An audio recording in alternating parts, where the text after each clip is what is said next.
Today we have John Bonnock, who is a product leader in the software industry, doing everything from product management to design and leading teams, building all sorts of cool software products. John, thanks so much for being here. Hey, thanks for having me. Our pleasure. So let's talk a little bit about what exactly I think we could look at this from a couple different lenses.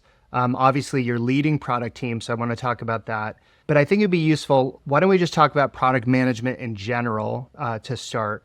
What does a product manager do at a software company?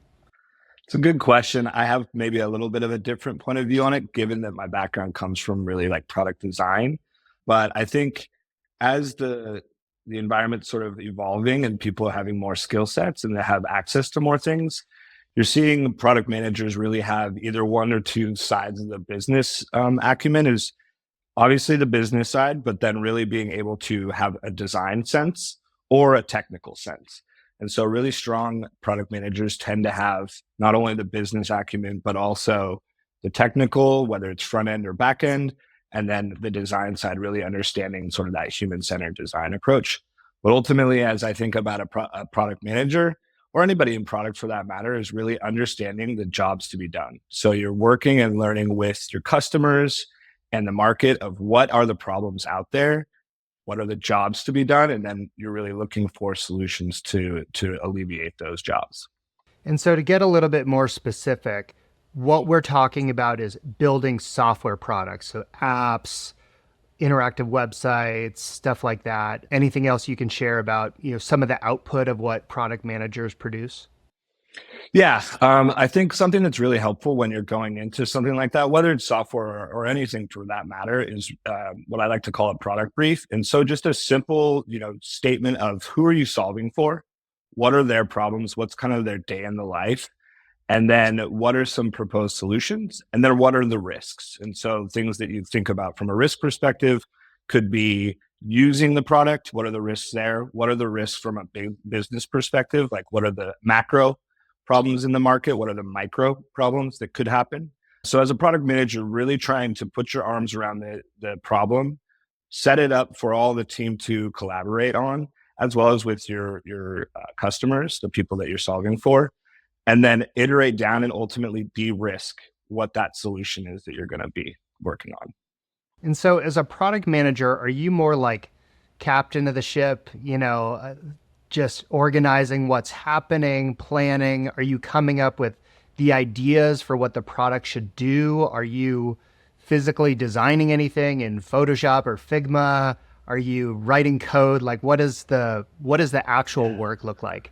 That's a good question. I think it can range. And so I'll just speak to my specific experience is I don't tend to always think that, the product manager is the leader of the product experience completely because everybody has a different point of view. And so I think a good product manager really can create that environment for collaboration between front end engineers, back end engineers, as well as the design team.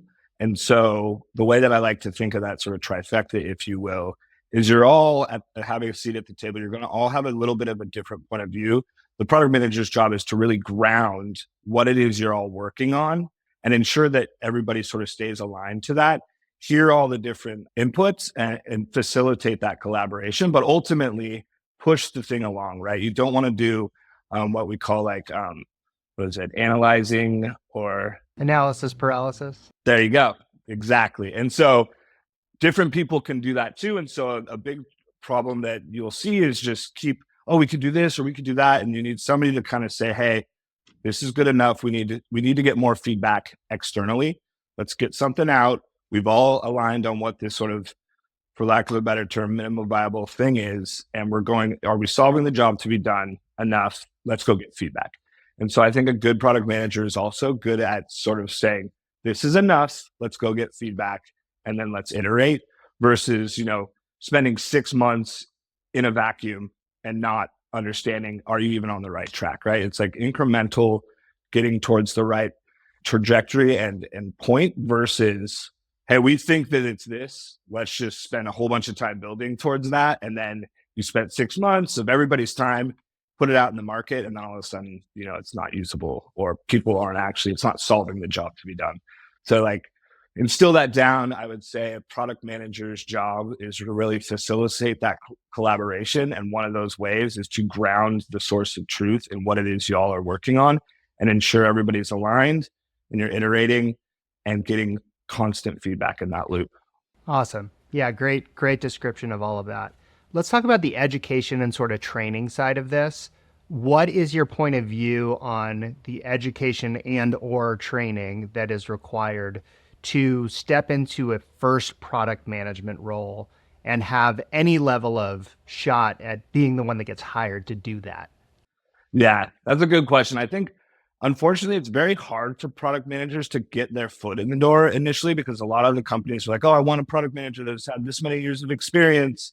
And well, that's that age old problem. Well, if you can't give me a job, then I'm not going to get the experience, right? So a lot of the times when I'm mentoring others and just that want to get into the product management space, I just say, hey, get your foot in the door at any company that you're interested in and just pay attention. Start, involving yourself however you can, be collaborative, do the extra things that somebody might not want to do. Go do extra research, learn more about your competitors, learn more about your customers, bring that back to the table. And as others see that, they're going to want you to be involved more and more. And you're already doing those efforts that a product manager would be doing. And so a lot of the time, it's really hard to just get a product management job without any experience. And so what I recommend is just get your foot in the door and then start doing those things that a product manager would. Share your learnings and your findings, and you'll get people to sort of catch on, and then that will ultimately help you get pulled in. So you'll have people like business analysts or whatever. They start doing that. They start thinking more like a product person, and then they're having those collaborations with these teams. They're providing value, and as a hiring manager, I see that, and then I can help move people onto that trajectory. I've seen people come from engineering as well as design and move into product management because you're already doing a lot of those things as part of your job. If you're very much caring about understanding the business problem as well as the human problem. Is this the type of career that you believe requires a college degree? I don't think any career, well, that's maybe a little bit broad, but a lot of careers, at least in the software space, I don't believe need a college degree. So one of the best developers I ever worked with, I don't even think he graduated high school. Like if you have the drive, there's enough information out there, stuff that you all are doing that you can go learn, take it, adapt it, and then keep iterating on your learning abilities as well, right? And so there's so much information and so much more that can be learned in a real life experience than just what you can get in college that I don't see that. I will say this, when I'm hiring somebody, I'm never looking at where did they go to school? Did they complete a career or anything, or sorry, a college curriculum? Yeah, I'm not thinking about that. Awesome. So you mentioned, there's a lot of information out there, learning and stuff like that. In terms of skill development, if I'm somebody that is interested in this field, but I've never done it, I get the part about working in a company. I've seen that too with like, I'm in sales or marketing or customer success or something, and I really understand this company and this customer, and then I transition over to product. That makes perfect sense. But aside from that part of learning, is there anything specific to product management or other elements of product that would be useful for someone to go upskill and learn more about in advance of getting into this career? Yeah, it's a good question. I cannot remember the name of the book right now, and I bought a bunch of them for my teams. I can send it to you after. But there's some really good books that are more, written by people from the software space that are really instill and distill the ideas of what it is to be a product manager versus a product engineer, whatever. But it kind of comes down to those fundamentals of what are the things you need to learn about the problem you're solving. And so really understanding what those are, whether it's, like I said before, what are the different risks that a business might have? What is market opportunity? What is product market fit? Some of these things that are terms that are used in the industry, but overall, it's really understanding what's the business problem, what's the user problem, and then what are those like the next level down, those properties of those things that you can really start to understand and how you then go about uncovering that stuff. A lot of product management is research, to be honest. It's research and then analysis, right? And then providing that in a way that is grokkable by everybody else within the industry. And different people on your team are going to grok things differently, right? And so you also need to be able to communicate that. So I think going through the effort, but I can, again, like I said, I can find these books for you, understanding what those different facets are of basically creating a product plan, if you will, and then taking the time to do the reps of each one of those things. So I would definitely recommend just pick a problem space and then write a business brief or a product brief for that and do a couple of those and see, and maybe share them with somebody that is in the space or a colleague or a mentor, or just reach out, and you'll be pleasantly surprised about how many people will help and talk you through like where you're at and then what you could do differently or better. Awesome. I agree with that. Tell me more about how you decided that this was the career for you. That's a good question too. Well, my background, I knew I was interested in art like way back when I was in like third grade. So I wanted to do that as, life career, just in general. My parents were very supportive, but they're also like, look, to be an artist, it's really hard. It's going to be hard to do. So just be mindful about that. And so when I went to college, I went with a graphic design major or an emphasis in my major. This was before there was really like UX classes or anything like that. So it was more like advertising and paper advertising. But as I was in that, I started building websites for my professors. And so I was building like portfolio websites for them. So I was basically taking what I was learning around just building a simple website. Now there's really great tools. Any product manager should try and get their hands and just build stuff too. There's a lot of free web apps that you can do to just build a website, and then you could build a little prototype, and then you could build a product. So I was doing that very early on. And as I was building websites, then I would just get somebody, hey, I know you can, I've seen your designs, I've seen your websites. Can you help me with this other more bigger UX like product problem? And then I would do that. And then it just kind of kept snowballing. Another really good thing there is just back to the product is say everything you work on, try and make it as best as you can. And people will acknowledge that and notice that. And the next time they're thinking about, oh, I need somebody to help me with that, you're going to be at the top of the list. And so for me, that kind of just kept happening. It really happened more in the product design space. That being said, a lot of product design is kind of putting on that product management hat too. And so I was kind of doing both roles as I grew my career. And so now, one of the companies I was at, I was leading product design. I was also kind of just running the product process, and the founders noticed this and they're just like, hey, can you also just run product? Like, you clearly understand the broader picture here. And so then I came over to that. And so now basically every time I'm on a project or working with a company, I end up sort of wearing both hats regardless. How does being a product leader overall and leading the entire team differ from the roles you've had prior as individual contributor on design or product management? I definitely would say back to the facilitation and understanding the ways that different types of individual contributors think as well as communicate or need to be communicated with.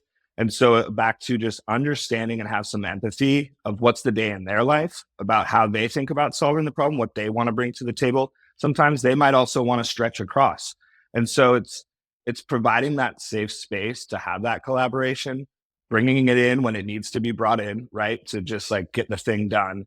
But having that understanding that not everybody learns the same, not everybody communicates the same, not everybody approaches a problem the same, but those are great. So you kind of want all those different angles.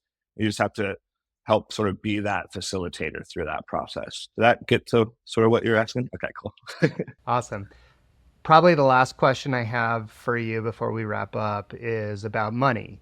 So everyone loves to talk about money, or maybe not talk about money, but think about money and understand it and like how it impacts their life.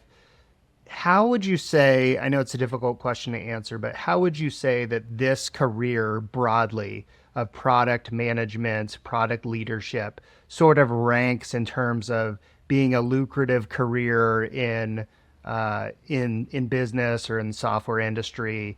Is this a job where you can make good money? Oh, absolutely. Yeah, absolutely.